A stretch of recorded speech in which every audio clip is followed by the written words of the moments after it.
we give place to the devil when we become self-sufficient and independent of God. It was being lifted up with pride which brought about the fall of the devil himself. 1 Timothy 3:6. Pride is a subtle thing, for we are largely unconscious of its presence. Nevertheless, it can be easily detected if we take the trouble to examine our motives and trace our actions back to their source. Pride is self-sufficiency. We are controlled by pride whenever we ask not wisdom and strength from God.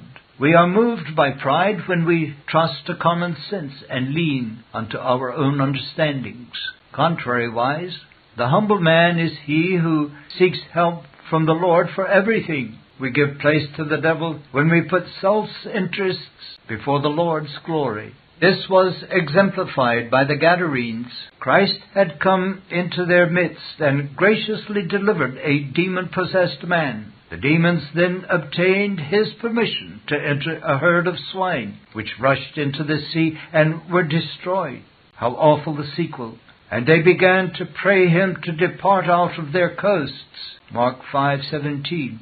The demands of the Holy One were too strict for their liking. He interfered with their money-making. They preferred their swine to the Savior. Does this shock you, dear hearer? Then ask God to reveal to you if there is anything which you are preferring by your actions above the honor and glory of His blessed Son. We give place to the devil when we seek the company of and are friendly with his children. Satan knows full well that evil communications corrupt good manners. Therefore is he untiring in his efforts to induce God's children to take upon them an unequal yoke and become intimate with the ungodly. For this reason does God command us, have no fellowship with the unfruitful works of darkness, but rather reprove them. Ephesians 5:11. Disobedience to this inevitably leads to our being ensnared by the great enemy. We give place to the devil when we knowingly enter his territory.